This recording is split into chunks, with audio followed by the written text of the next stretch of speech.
Welcome to My RC Life, where we do all things RC and a little bit of everything in between. What's up, everybody? I'm Traxxas Mike from My RC Life, and behind me is something really awesome for me. New Traxxas, who dis? Yeah, baby, we come up with the XRT.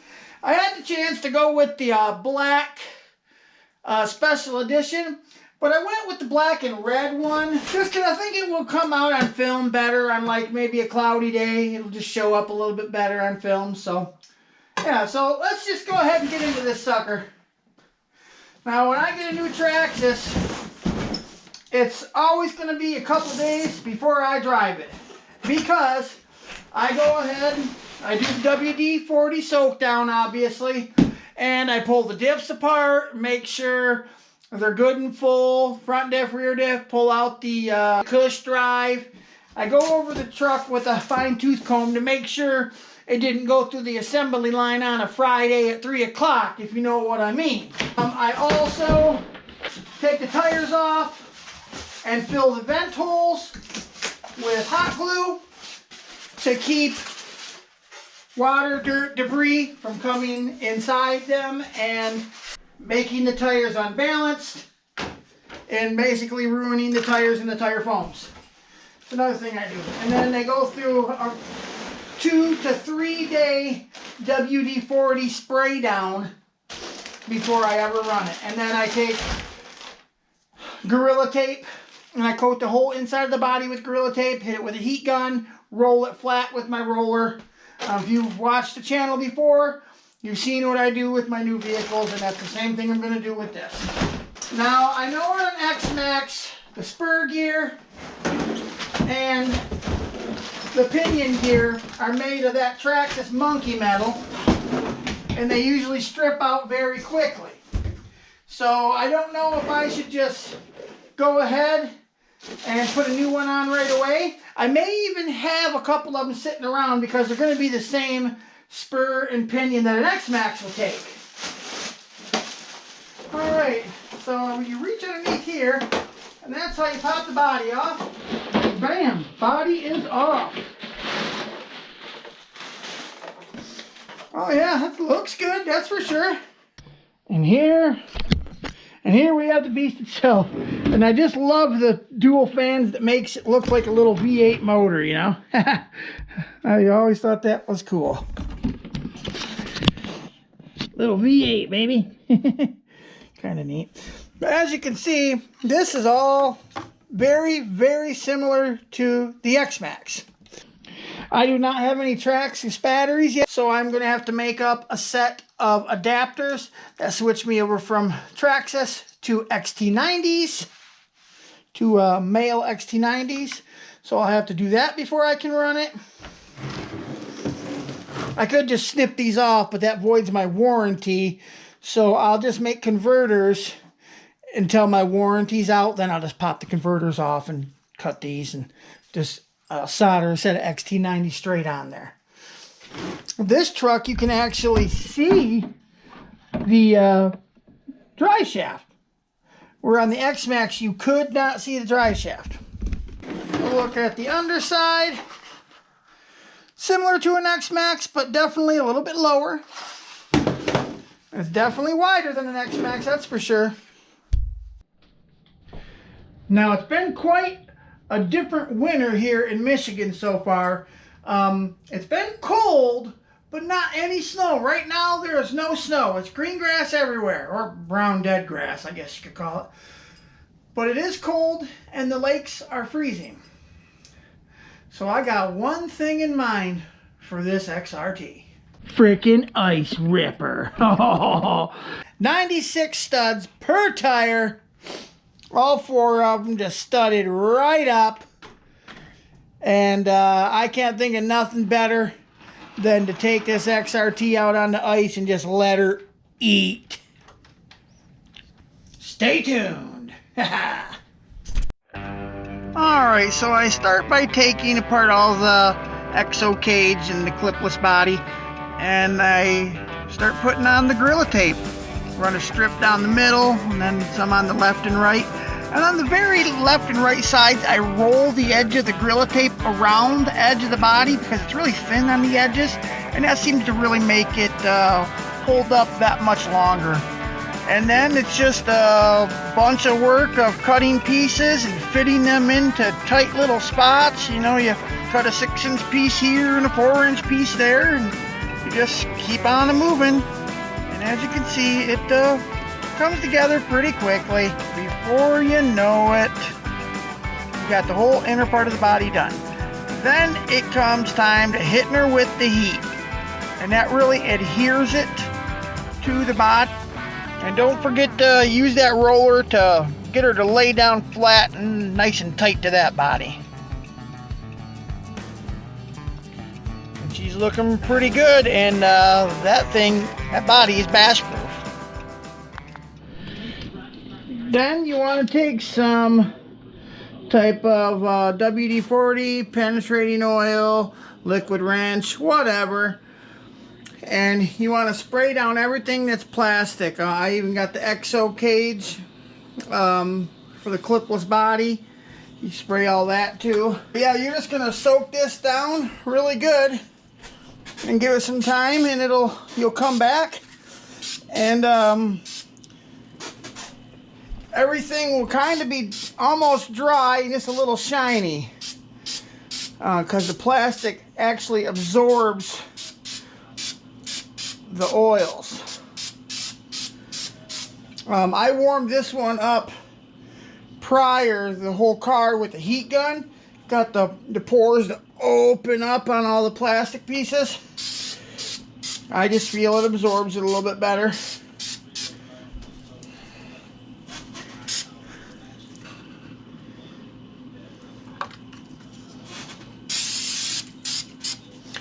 I don't try to soak down the ESC, I just kind of spray around it. It's supposed to be waterproof. I imagine it's oil proof as well, you would think anyways.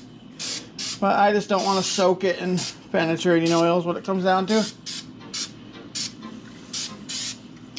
After you get one side done and it sucks, a couple hours later, after it's sucked in all the oil, you might want to flip the whole car over and do the bottom.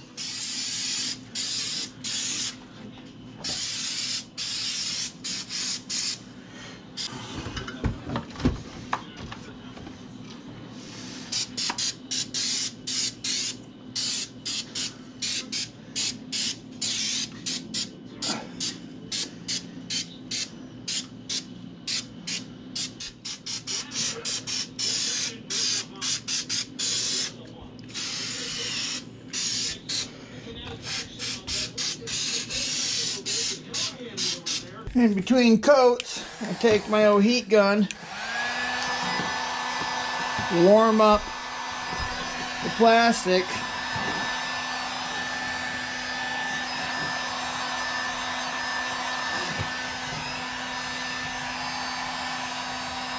let it absorb, let those pores in the plastic open up, help it absorb some of this WD-40. But you can see, like, a lot of this has dried. I just started hitting heat back here, but you can see up here, like, you know, most of it has absorbed. Now, like right here, I can see like a little bit is pooled right there, the edge there. Can you see that a little bit there? You know, down here, some is pooled. That's kind of the whole reason why I get this back out.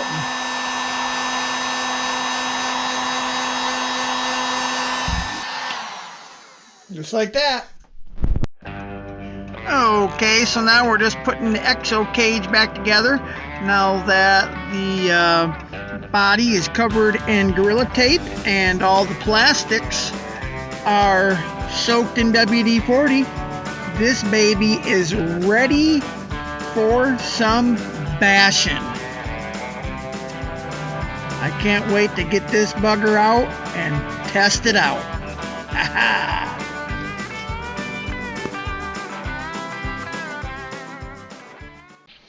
Now all this piece here is going to do is get rid of this really flexible piece back here. I think it's 4 bolts. 2 there.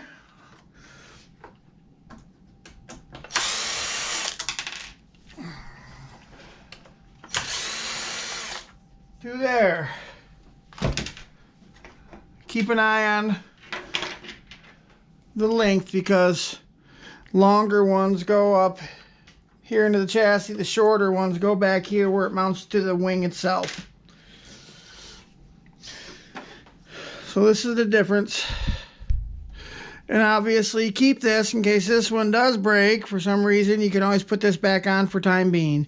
And if you don't have the money to buy one of these, I did see somewhere where people were doing something with a zip tie. I don't know, they were maybe anchoring a zip tie around here and then latching it up onto this part of the chassis maybe. You can do a quick YouTube search and probably find out exactly what they're doing. The thinner part goes towards the wing, the thicker part goes towards the chassis. Now it is going to be a tight fit. You're going to have to really kind of flex these plastics out to get it in there.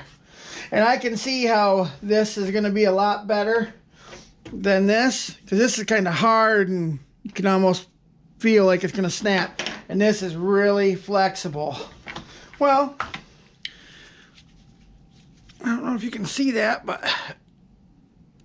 you know, it's gummy, squishy, you know. Definitely it's gonna work.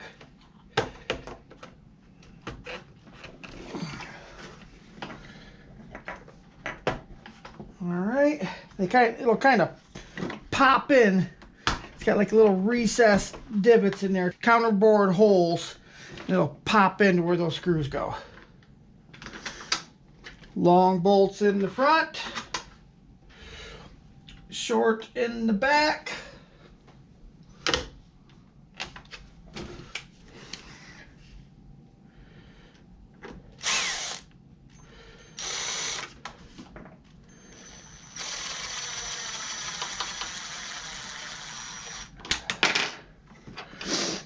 You gotta kind of push hard because it's cutting its own threads as they're screwing in. If you just go it like this, it'll never screw in. You gotta give it a good little push as you're turning it, and then it'll go. Same with back here.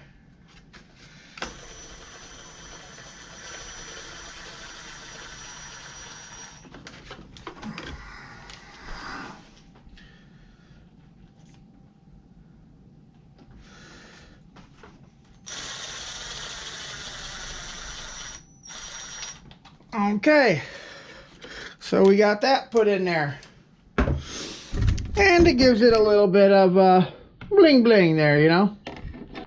Next, any Traxxas tires, they always seem like they tend to blow apart. One big thing is because they get rocks, dirt, debris, water inside here in your foams, and they get unbalanced, and then, you know, that'll cause the tire to blow apart. If you look in the Traxxas book, it'll tell you to put pieces of black tape over here. I don't do that because that's, you know, it can come off. And I want a permanent thing. I guess if you didn't want it permanent, if you wanted to have your tires, you know, clogged off from dirt and debris on one race, and then the next race that you might be going to was a pavement setting, and you wanted your tires vented, you could peel the tape off. But for general bashing, I just want mine filled. I find putting a little bit of hot glue over the holes works good. Now, instead of just putting it over the holes, just what I do is I'll squeeze in, because that'll let air out here. So you squeeze in just a little bit. You don't want to go a bunch. maybe just a finger. Just push a little bit. Then as you apply the glue over the hole, let off, because then it'll suck some glue down into the hole, making it like a rivet almost on the inside of the rim, a hot glue rivet.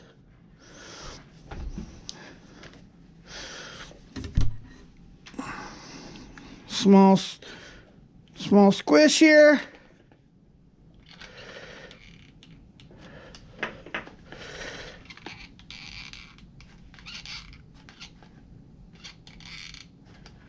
Let off. You can even see sometimes the glue sucking down into the hole. And if you can't, you will when you fill the second one. Because when you let off here, the first one's still kind of pulling some air through here. But by the time you do this second one,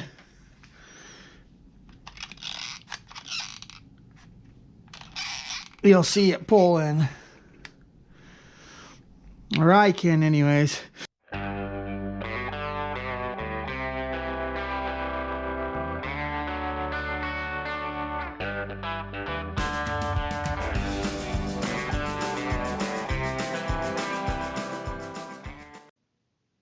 Alright guys, that's how you make your new Traxxas XRT bash ready on the cheap. I hope you liked the video. I'm Traxxas Mike from My RC Life, and I'll see you later. Thanks for watching another episode of My RC Life. Don't forget to like, comment, and subscribe.